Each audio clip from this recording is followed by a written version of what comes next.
Meu nome é Caroline Camargo e esse é o Descomplica, um canal criado para esclarecer toda e qualquer dúvida relacionada às doenças inflamatórias intestinais.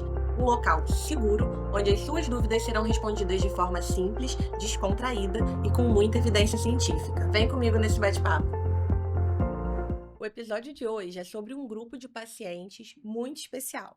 O nosso tema é doença inflamatória intestinal na melhor idade, particularidades do paciente idoso. Para participar desse bate-papo sobre os pacientes idosos com a gente, eu trouxe a doutora Fernanda Nunes. A Fernanda é gastroenterologista com foco em doenças inflamatórias intestinais, tem atuação no Rio de Janeiro e em Niterói. Seja muito bem-vinda, Fernanda. Obrigada, Carol, por ter me convidado e por ter escolhido esse tema, né? Que é um tema muito interessante e muito prevalente no nosso ambulatório de doença inflamatória intestinal. Afinal, a população idosa é uma população cada vez mais presente, né? Essa mudança da pirâmide etária, então são pacientes cada vez mais presentes numa doença que antes estava muito associada aos adultos jovens, né? Então, com o envelhecimento da população, vai integrar um grupo cada vez maior e relevante, né, dentro da nossa prática clínica. Verdade. A gente tem muita essa ideia, né, que doença inflamatória é uma doença ali de pacientes de meia idade, né? Mas a gente tem doença inflamatória em todas as faixas etárias. A gente tem doença inflamatória em bebezinho, em criança, em jovens, né? Adultos jovens e também em pacientes idosos. É uma doença que hoje, né, um tratamento é um tratamento com uma perspectiva muito boa, que a taxa de mortalidade é baixa. Então a gente tem os adultos que fizeram o diagnóstico e chegam à idade, a melhor idade com doença inflamatória, mas a gente também tem os pacientes que começam a manifestar a doença inflamatória intestinal na idade, na maior idade, né? E aí a gente vai conversar um pouquinho sobre esses dois casos. Mas antes de começar a falar de doença inflamatória especificamente, eu queria falar sobre idoso, né? A gente tem aí por definição, tanto da OMS quanto do Estatuto do Idoso, que idoso seriam as pessoas com 60 anos ou mais. Mas a gente não consegue colocar todos os idosos dentro do mesmo saquinho, né? Nem se a gente dividir por idade, todos com 60, todos com 70, todos com 80. Porque a idade cronológica, ela define pouco, né? A gente tem que pensar em outras coisas, a gente tem que pensar em funcionalidade, tanto física quanto cognitiva. Então, Fernanda, antes da gente começar a falar de doença inflamatória intestinal em si, que é o que a gente gosta de conversar, Sim. queria que a gente falasse, principalmente você falasse um pouquinho para o público leigo, né? Esse conceito de fragilidade, síndrome de fragilidade, o que é um idoso frágil, porque isso vai influenciar muito aí no nossa condução, né? Do idoso com doença inflamatória intestinal. Isso. Inclusive, essa é a primeira pergunta que eu me faço quando vem um paciente na melhor idade, né? O paciente 60 a mais. Quem é esse paciente? Qual é a funcionalidade dele? Será que ele é um paciente de 60 anos, mas ele é realmente um paciente frágil? Então, essa eu acho que é a primeira pergunta, né? Porque a gente sabe, tem muita gente de 60 anos que tem uma vida completamente funcional. Ainda está no mercado de trabalho, ainda é a pessoa que é o alicerce para a família, cuida da vida dela, cuida da vida dos outros, vai para academia 3, 4 vezes por semana, faz as próprias compras, tem uma vida plena, pleníssima, né? Mas existem pessoas que não têm essa mesma sorte, né? E que têm que conviver com algumas comorbidades, e isso eu nem estou falando de doença inflamatória intestinal, né? Hipertensão, diabetes e formas dessas doenças que são descompensadas, e isso que reduz a reserva funcional do paciente, né? Ele acaba que perde, às vezes, a funcionalidade por conta dessas comorbidades, que aumenta o tempo deles fazendo exames, tendo que cuidar da saúde, paciente que tem uma reserva muscular mais baixa, tem que passar mais tempo acamado, esse tempo acamado tem uma perda de massa muscular, então isso tudo impacta no cuidado desse paciente. Então é bom a gente separar qual paciente que realmente precisa de um olhar diferenciado porque ele é frágil, ou se é essa pessoa que é super forte, leva uma vida super plena. Então isso muda completamente o olhar É. desse paciente. É muito importante a gente definir isso antes de começar a conversa, né? Porque a gente tem que separar a ideia de idoso e fragilidade serem sinônimos, né? Foi exatamente o que a Fernanda falou.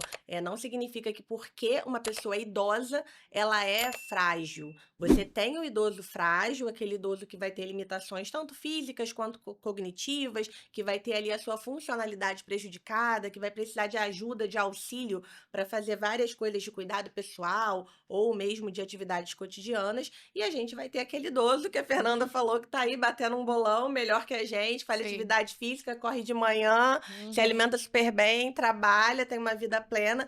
Esse idoso, apesar de ser idoso por definição de idade cronológica, ele vai ter muita pouca limitação para a gente levar isso em consideração no tratamento, É né? separar isso da idade cronológica da idade biológica. Então, a gente fazer uma medicina cada vez mais individualizada, saber assim quem é o paciente que está à nossa frente e qual é a real demanda dele, o que que ele está precisando. E é muito importante a gente falar isso como gastroenterologista, porque dentro da geriatria, né, isso já é um conceito muito bem sedimentado. O geriatra, se falar 70 anos, 75, ele não, quero saber a funcionalidade. Sim. Mas as outras especialidades, às vezes, tem isso. Nossa, muito idoso, talvez não valha a pena fazer tal tratamento. E aí a gente tem que, antes de qualquer coisa, fazer essas definições, né? Sim. E aí, entendido essa parte, né, de fragilidade, síndrome de fragilidade de idoso frágil, a gente vai entrar aqui no nosso tema preferido, que é a doença inflamatória Sim. intestinal.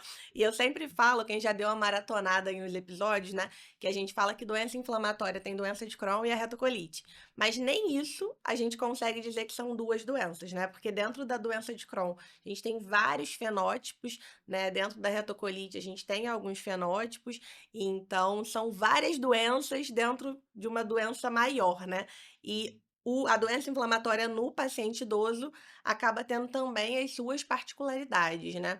A gente sabe que os idosos têm uma incidência maior de retocolite do que de doença de Crohn, mas tanto a doença de Crohn quanto a retocolite, ela tem umas particularidades ali no paciente idoso, né? Explique isso melhor pra gente, Fernanda. Como é que seria assim? É claro, né, que um idoso pode ter uma doença de Crohn super grave, perianal, fistulizante, mas não é o mais comum, né, a gente sabe que não é o mais comum. Sim, o paciente idoso, ele felizmente tem uma tendência a ter a doença inflamatória das formas um pouco mais brandas, menos complicadas, como, por exemplo, você pega a doença de Crohn, aquela forma fistulizante, estenosante, doença de Delgado, é muito menos comum, né? É mais comum esse paciente ter uma doença de cólon, com um fenótipo, né, com aquela característica mais inflamatória, então costuma ter um curso um pouco mais benigno, e na retocolite a mesma coisa, né? É uma doença a retocolite é uma doença de cólon e com uma tendência a ser também um pouco mais leve, muitos pacientes podem não precisar de uma terapia avançada, então isso é a parte boa. No entanto, isso não quer dizer que a gente precise ter menos preocupação porque a doença é mais leve, porque muitos desses pacientes têm uma reserva funcional menor, apesar de, né, termos pessoas idosas que são muito bem, né, uma boa parte delas não é. E aí tem que lidar com vários problemas que influenciam no tratamento. Por exemplo, a presença de ter outras comorbidades concomitantes, né? Pressão alta, diabetes, problemas renais. Então, isso tudo influencia a reserva do paciente. É um paciente que vai ter, muitas vezes, pode ter uma reserva muscular bem menor. Então, a capacidade de se recuperar de períodos de atividade de doença, né? Porque se recuperar da atividade de doença, responder ao tratamento, também exige do corpo estar bem, do corpo estar são, né? De você conseguir reabilitar aquele paciente. Então, a gente não tem que tratar menos esse paciente porque ele tem uma doença mais leve. A gente tem que tratar ele melhor, porque a gente está lidando com uma reserva menor, tá? Então, a gente precisa de uma medicina de precisão ainda assim. E aí é importante que são etapas, né? antes de tratar o paciente da doença inflamatória intestinal, talvez seja importante fazer essa lista aí das comorbidades, compensar as comorbidades que ele já tem, né? Se ele tem uma hipertensão, um diabetes, se ele tem alguma outra doença metabólica, tratar isso também adequadamente, para ele estar com as suas comorbidades melhor compensada para instituir um outro tratamento, né? Exato. E isso que a Fernanda falou é muito importante, né? Que o idoso costuma ter uma doença mais leve, né? Uma doença inflamatória intestinal mais leve. Eu sempre lembro porque na criança a doença é mais grave, né? E aí você tem ali os adultos que pode ter qualquer fenótipo, mas na criança tem os fenótipos piores, né? E uma doença mais grave. E o idoso, lembrando que é aquele idoso que manifestou a doença na senilidade, não é aquela pessoa que tinha uma meia-idade, jovem, Envelheceu com a manifestou e doença. envelheceu com a doença. Não é isso. Quando a gente fala de doença inflamatória no idoso, o fenótipo do idoso é quem fez o diagnóstico na senilidade. E aí vão ter doenças mais brandas, né? Acho que para dar uma compensada. Tem tanta coisa para organizar, tem as comorbidades, tem aí a fragilidade, aí pelo menos a doença inflamatória intestinal dá uma Subverte ajuda. a lógica das doenças comuns, né, que tudo no Exatamente. idoso, mais grave, a Mais gente envelhece, grave. tudo piora, mas não, né, as crianças, os jovens ficaram com uma carga inflamatória mais alta e os mais velhos, com uma carga inflamatória um pouquinho mais branda. Verdade. Queria começar a falar dos desafios no paciente idoso, né? Eu acho que o primeiro grande desafio é o diagnóstico, né? Porque primeiro tem aí esse mito de que a doença inflamatória intestinal, por ser uma doença autoimune, seria uma doença de jovem. Então, se o idoso começa a apresentar algum sintoma, você não pensa logo de cara, será que isso é doença inflamatória intestinal, né? Mas outras coisas também faz a gente pensar em diagnósticos diferenciais, porque um paciente idoso que tem um sangramento, né, digestivo, vai ao banheiro e evacua com sangue, que está perdendo peso, você não vai pensar em doença inflamatória intestinal, né? Você vai pensar em câncer, por exemplo, né? Um Exatamente. paciente idoso, foi o que a Fernanda falou, tem várias comorbidades, e aí às vezes teve um câncer já, fez ali uma radioterapia, ou tem uma doença do coração, pode ter uma colite isquêmica, então é difícil fazer esse Colites diagnóstico. medicamentosas, né, esse Exatamente. paciente utiliza muitos medicamentos, né, tem uma tendência a utilizar muitos medicamentos, interações medicamentosas, colites por analgésicos, anti-inflamatórios, né, que é uma coisa que a gente tem que tomar cuidado em Idoso às várias vezes faixas tem muito, etárias, né? mas idoso, então a gente Doença, artrosezinha no joelho. exato. Então, essa polifarmácia fazendo colites medicamentosas, colites isquêmicas, que tem a ver com as doenças cardiovasculares. Então, abre uma gama de diagnósticos diferenciais que a gente tem que pensar, às vezes, muito antes de pensar que é uma doença inflamatória intestinal, que nessa faixa é menos prevalente do que as outras causas. Então, já começa aí o desafio diagnóstico de excluir as outras causas e ver e juntar aquele quebra-cabeça, né, do nosso diagnóstico de doença inflamatória, juntar todos os indícios para realmente a gente firmar esse diagnóstico para tratar corretamente, né? Porque o tratamento é É. específico. Doença inflamatória intestinal não, às vezes está na cara, né? Às vezes tem ali focinho de porco, nariz de porco e é porco mesmo. Mas na maior parte das vezes não é um diagnóstico facílimo, né? Porque você não tem, isso falando de qualquer idade. Você não tem um exame, tem pneumonia, vou fazer um raio-x de tórax, uma tomografia e um laboratório para ver se tem leucocitose, mais o sintoma. Não é. Doença inflamatória a gente precisa de clínica, de exame físico, de exame laboratorial, de exame endoscópico, às vezes de exame radiológico, às vezes de biópsia, e esse é o quebra-cabeça que a Fernanda falou. Você junta o quebra-cabeça para fazer o diagnóstico. Então, sim, sabemos que é um diagnóstico difícil. E aí a gente quer levantar que temos que pensar em doença inflamatória.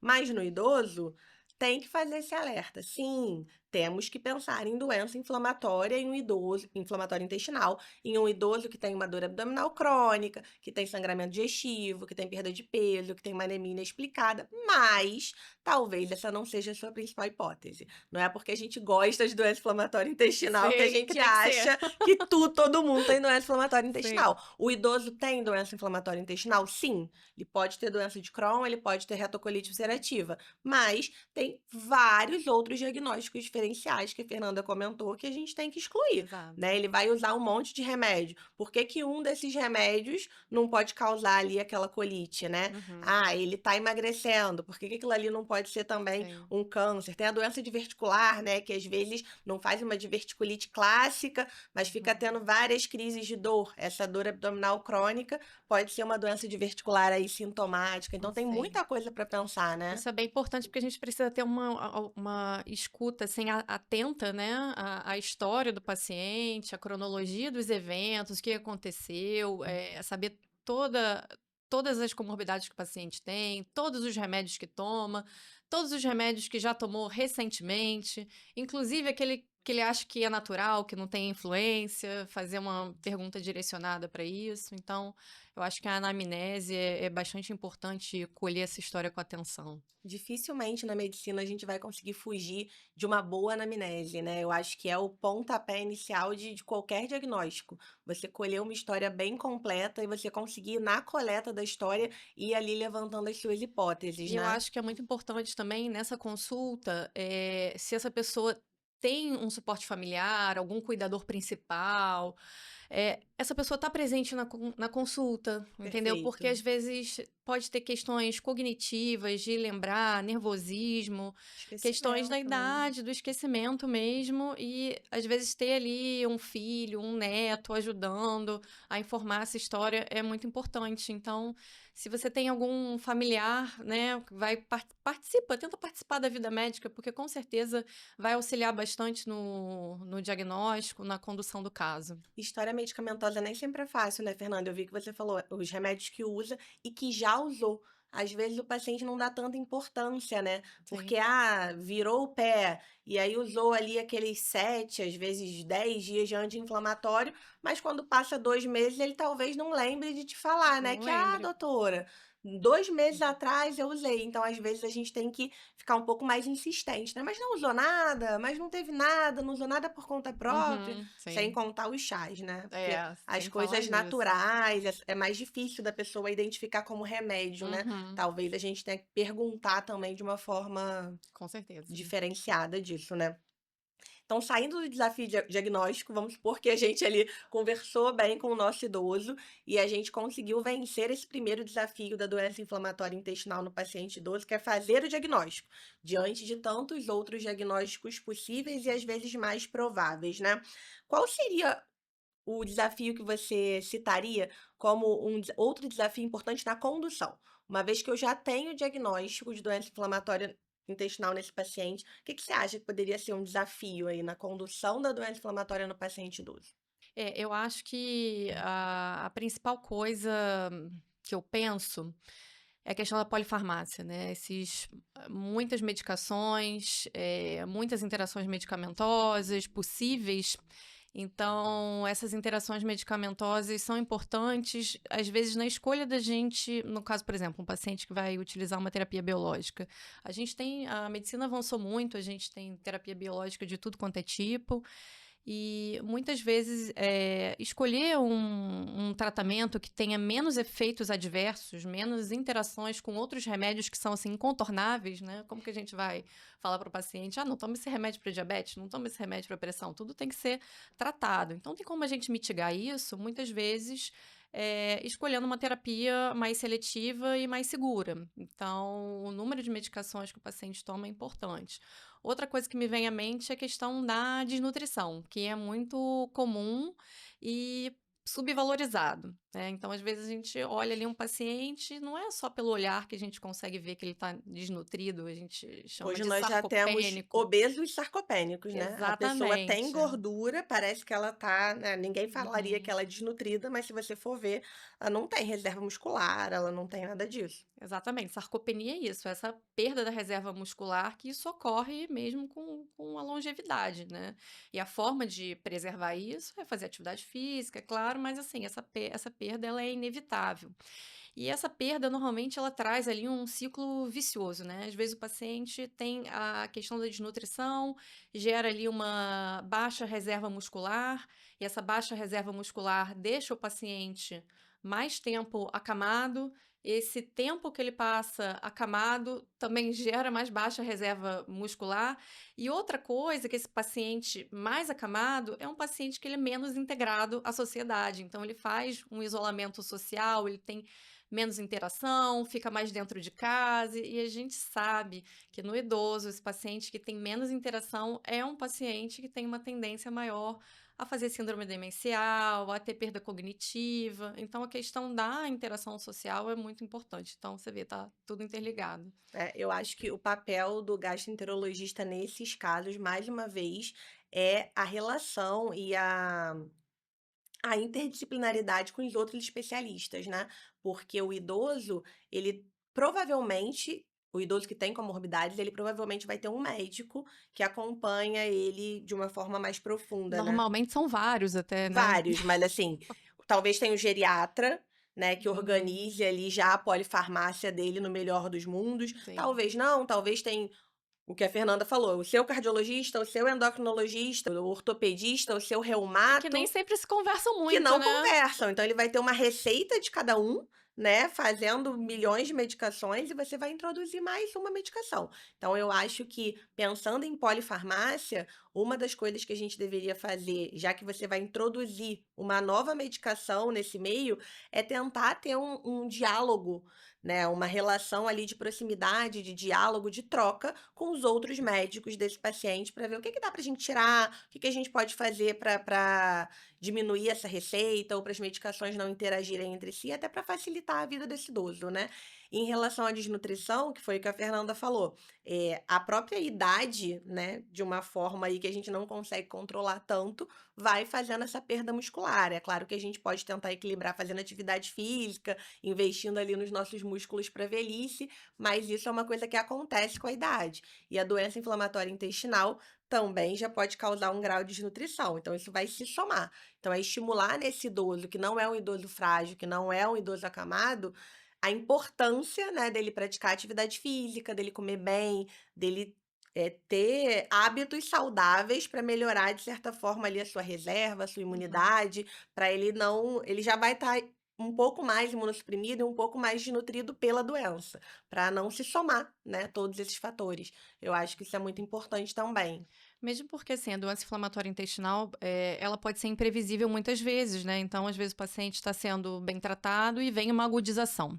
Isso. Nessa agudização, às vezes, o paciente consome a reserva funcional que ele criou. Então, ele está ali com consumo, ele vai precisar daquela força, de tudo daquilo ali que ele guardou de músculo, né? Então, é muito importante ele estar funcional. E existem alguns testes dessa reserva funcional, né? Infecção, trauma, cirurgias. Então, essa reserva funcional impacta tudo a capacidade que ele tem de se recuperar desses estresses orgânicos. Então, é muito importante estar com isso preservado. E apoio, né, lembro que você falou no início: "Ah, é muito importante esse idoso, de repente, levar um familiar na consulta", né. A gente sabe que os idosos também podem ter uma perda cognitiva e isso vai influenciar muito no tratamento, né. Quem já está habituado a ir numa consulta de doença inflamatória é uma lista de pendências, né. Tem exame para fazer, tem remédio para pegar, tem que mandar o laudo para o plano de saúde ou levar lá no SUS para pegar o remédio. E aí tem um prazo, porque tem que repetir a colono, porque talvez tem que ir em outro especialista, precisa de um parecer de um prócto, mas tem que ir na nutricionista. Olha quanta coisa que essa pessoa vai ter que gerenciar, Sim. além de mais um remédio para tomar. Então, acho que o apoio familiar muito importante para ajudar a gente a vencer esses desafios aí no paciente idoso, né? E assim, a gente volta naquilo, né? A gente não tem que tratar menos, a gente realmente tem que tratar melhor, a gente tem que tentar acertar o tratamento assim o quanto antes, tratamento potente, tratamento seguro. Ou seja, a gente vai fazer tudo o que a gente faria para um paciente mais jovem. Então, a gente Exatamente, vai jogar todos esses tudo. pedidos para ele também, né? Tudo, né, e pensando que, assim, esse paciente ele realmente tem que evitar, ter essas agudizações, porque isso pode consumir, às vezes, uma baixa reserva funcional que alguns pacientes têm. Então, às vezes, a gente realmente tem que ter muita atenção, porque o tratamento ele tem que funcionar, ele tem que ser seguro, então tem que ser uma medicina, assim, de muita precisão. Um outro desafio que aí sai um pouquinho do campo do paciente, né, mais pra gente que é médico, que trabalha com isso, ou mesmo médicos que não trabalham, mas que gostam de estudar. Um outro desafio é que quando a gente faz os estudos clínicos, né, para ver se uma droga é efetiva, ver como é que é a resposta, que é o que a gente se baseia, né? A nossa medicina é baseada em evidência científica. Então a gente vai nos artigos para pegar o suporte para a gente aplicar no nosso tratamento do consultório. E aí os artigos, os guidelines, os estudos, eles geralmente não têm uma representatividade tão grande de pacientes idosos, né? E quando tem, a gente não consegue diferenciar muito se é um idoso que já tem doença há muito tempo, ou se é um idoso que fez o diagnóstico ali na senilidade. Então, isso também é um problema, né, Fernanda? Você que é envolvida em estudos clínicos, o Sim, fato de não ter idosos ali é claro que tem, né, tem. Quando a gente vê menos. a faixa etária, a Uhum. gente tem ali, mas ter menos idosos representando a amostra ali dos estudos de tratamento e de resposta, também deixa a gente um pouquinho na insegurança ali, né, do que É, a usar. gente usa muito a extrapolação de dados de pacientes mais jovens, que representam a maioria dos casos desses estudos. Então, realmente, o estudo clínico ele nunca vai ter uma população idêntica ao que a gente tem na vida real, mas ele também não pode se afastar muito do que é a nossa sociedade. Então, isso é sempre pauta de discussões, né? E sempre se reforça a importância de incluir cada vez mais pacientes nesse perfil que vão representar cada vez mais a nossa sociedade como um todo, porque É, todas as sociedades, todos nós, estamos envelhecendo, mas né? acho que essas faixas etárias mais extremos, né, criança também, né, você vê Outra que é muito mais dificuldade, difícil muito incluir criança em difícil. estudo, a maioria dos estudos fazem com as medicações, "Ah, não, aprovado para maior de 18 anos", e aí os Uhum, extremos a sim. gente fica muito ali na extrapolação, né, mais um desafio, né, o paciente idoso com doença inflamatória tem desafios do próprio paciente, tem desafios dos tratamentos, tem desafio dos estudos, Sim. tem que ser uma coisa que a gente tem que levar tudo muito em consideração, né. Saindo desses desafios aí mais relacionados ao paciente, queria entrar nos desafios do tratamento, né. Como a Fernanda já grifou algumas vezes, eu acho muito importante, nós temos metas no tratamento da doença inflamatória intestinal, né.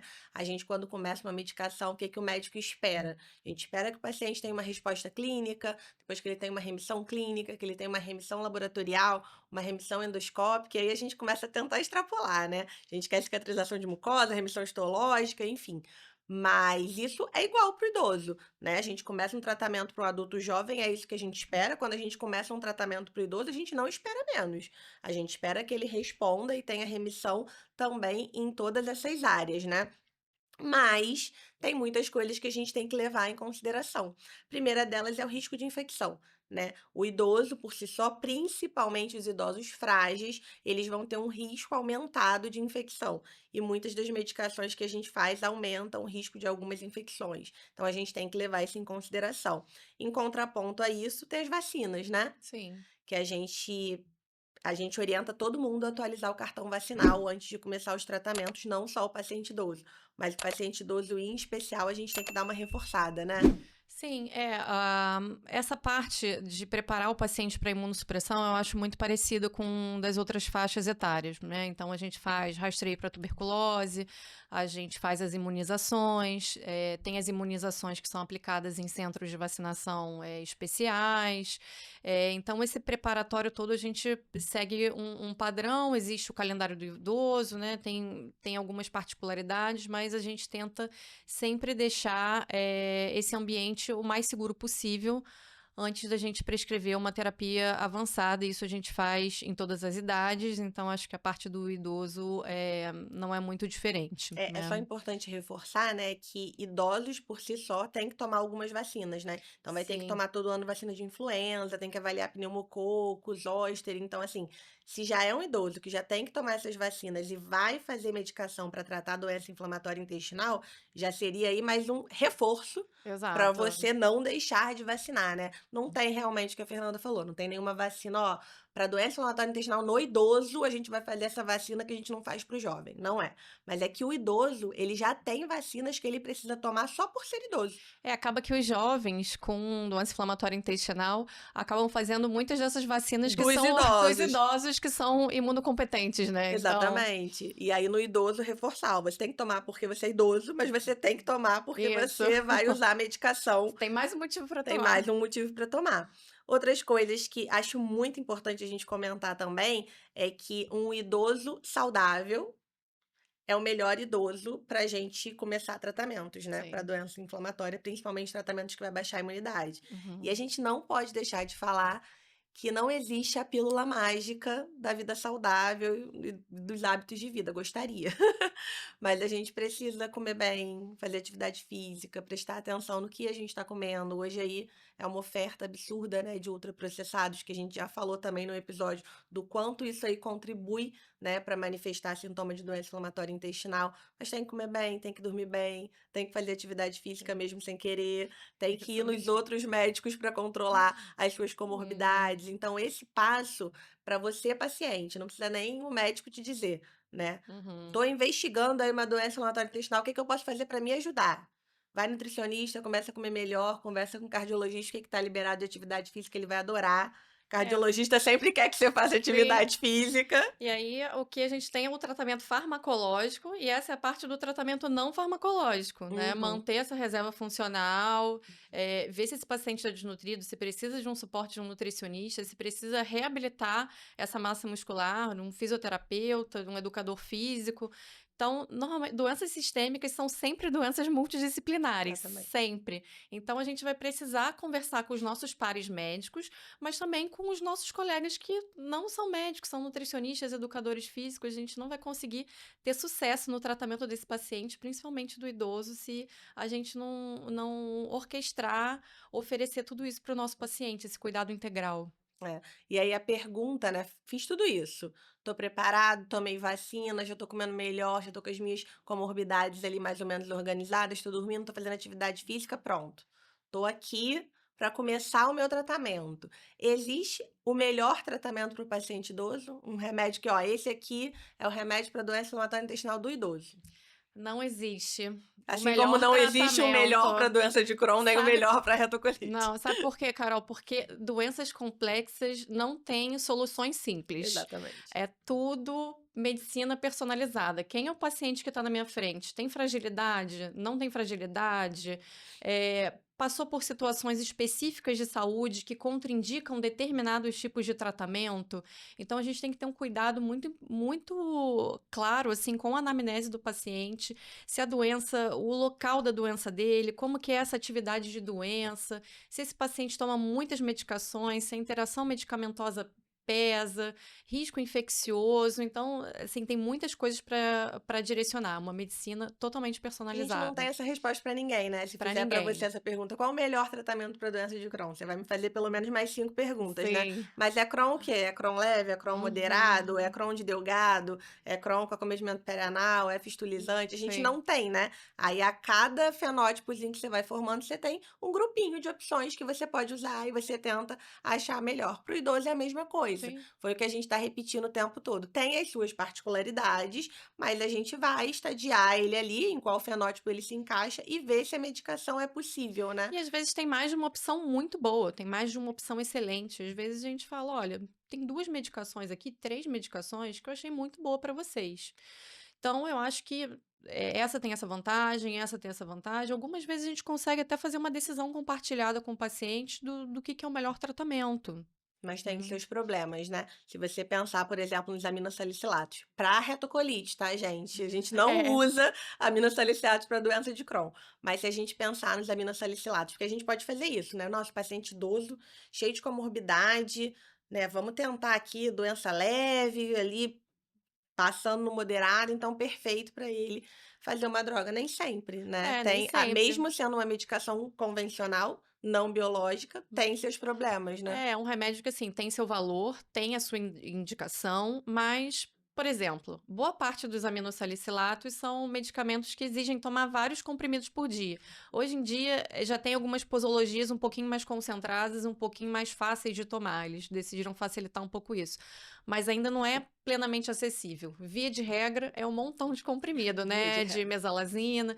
Então, às vezes, vai tomar um remédio que é em 3 tomadas por dia, 2 tomadas por dia. Será que não vai confundir? Será que a pessoa que vai tomar isso tem cognição suficiente para administrar tantos E só o remédios? aminosalicilado talvez não fosse problema, se ele não tomasse também o remédio da pressão, o remédio de colesterol, o Claro, remédio do diabetes, e aí gerenciar você vai tudo, botar mais um monte de comprimido para tratar uma mesma né? 6 doença. comprimidos, 8 comprimidos, né? Então, assim, Então, às vezes o que você, é idoso, vamos tentar invadir o menos possível e fazer ali, supositório também tem isso. supositório é complicado também no idoso, né? Assim, É. tem idosos que não conseguem fazer uma aplicação, né, de uma medicação Uhum, ali por via retal, porque precisa de uma mobilidade, de pouca restrição física para fazer isso.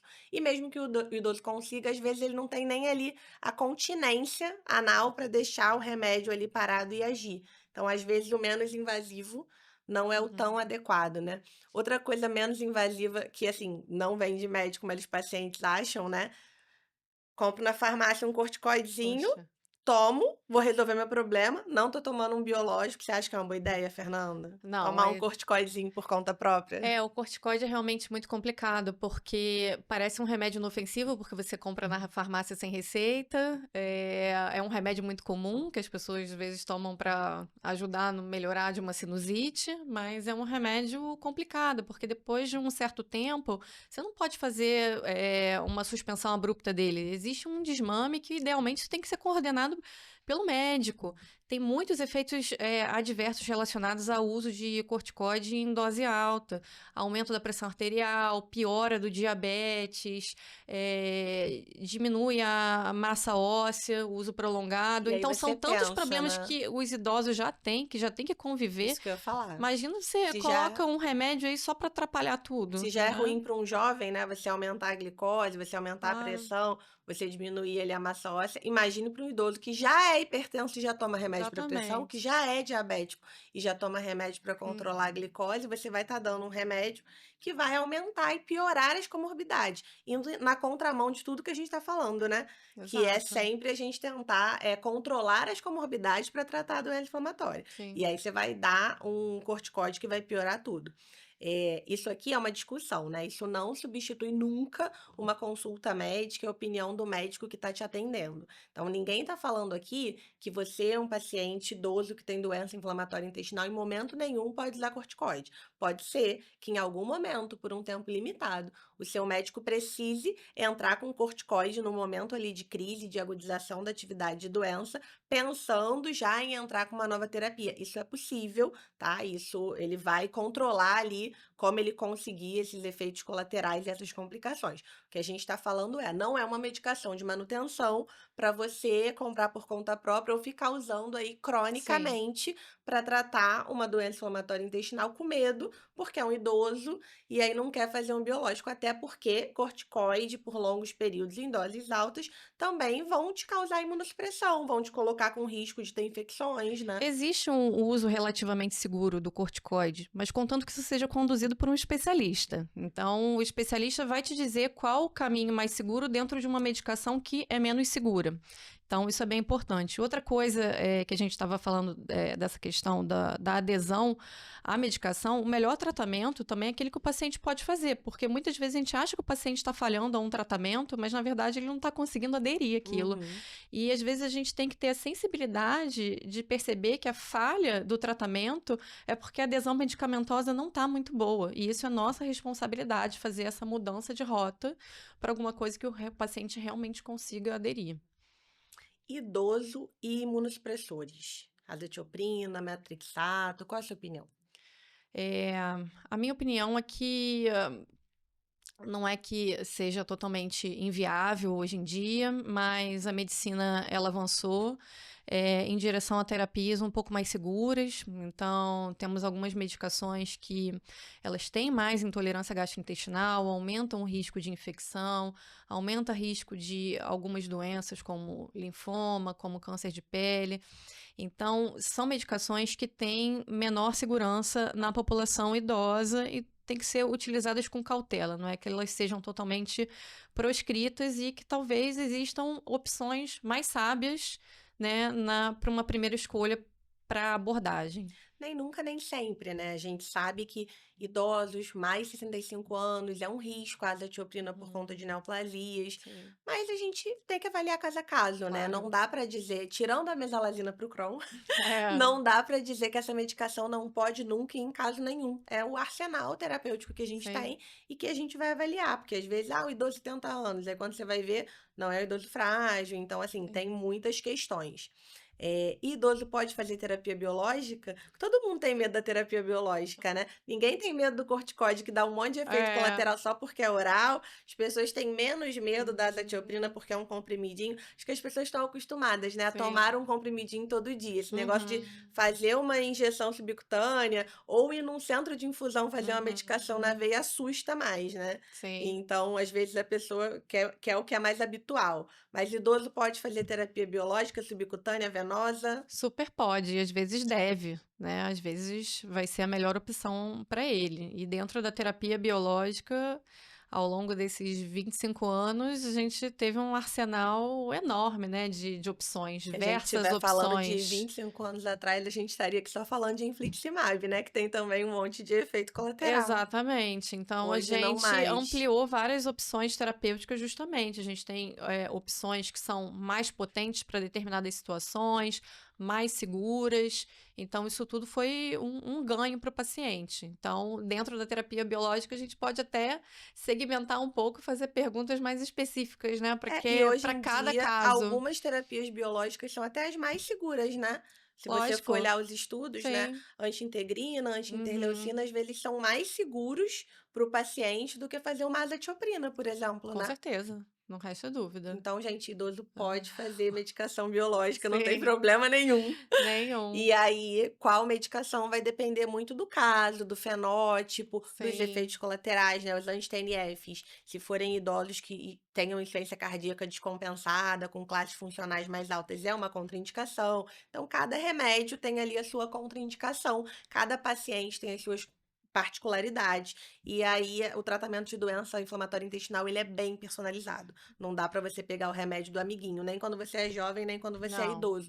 Você tem realmente que ter essa conversa aí com o paciente, com o médico, aquela troca para decidir, né. Hoje em dia a gente tem terapias que são muito seletivas, né, foram criadas para ter essa seletividade, agir mais no intestino, mais na articulação, mais onde está o problema e menos em outros órgãos. Então, essas classes medicamentosas, anti-integrinas, interleucinas, tudo isso cresceu muito, desenvolveu muito ao longo dos anos e cada vez mais se investe nesse campo por ser uma terapia segura, né? Até mesmo É. os inibidores da JAK também a gente tinha de início terapias um pouco menos seletivas, criação de terapias agora mais seletivas, tudo isso para mitigar os efeitos adversos e favorecer a segurança, e segurança é muito importante no paciente idoso. Tudo vai evoluindo, o tratamento também, né. Então, às Claro, vezes, você tem medo de uma medicação porque é super moderna e super tecnológica,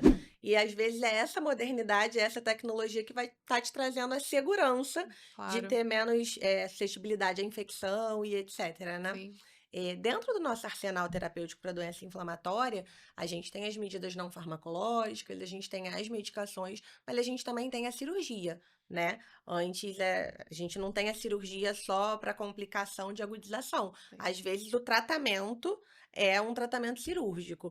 E aí cirurgia e idoso é sempre uma questão, né, porque não é só chegar ali e operar, você tem anestesia, você tem o risco anestésico, Sim. até por conta das comorbidades, e a gente faz cirurgia em idosos para doença inflamatória? Sim, às vezes a cirurgia pode ser. a única opção necessária para tratar alguns tipos de complicação. Realmente, a complicação é cirúrgica, às vezes os remédios não têm capacidade de penetrar naquele tipo de complicação.